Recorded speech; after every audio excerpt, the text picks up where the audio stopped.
रणवीर अलाहाबादिया नाव तर ऐकलंच असेल, पण एवढे घाणेरडे विचार कुठून कुठून आले आणि काय काय वक्तव्य केलं त्यांनी.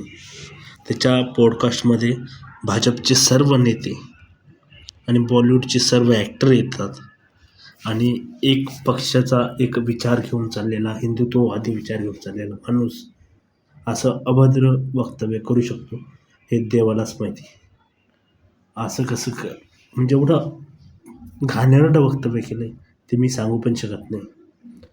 आई वडील सेक्स करत असताना तुम्ही बघता का आणि तुम्ही त्याच्यात जॉईन होता का, असं वक्तव्य करणारा हा घटिया माणूस म्हणजे एकदम खराब माणूस, याला काय म्हणा. याला महाराष्ट्र सरकारनं अटक केली पाहिजे रणवीर अलाहाबादी याला. आणि याचं ते वक्तव्य आहे त्याला शिक्षा झाली पाहिजे असं म्हणा.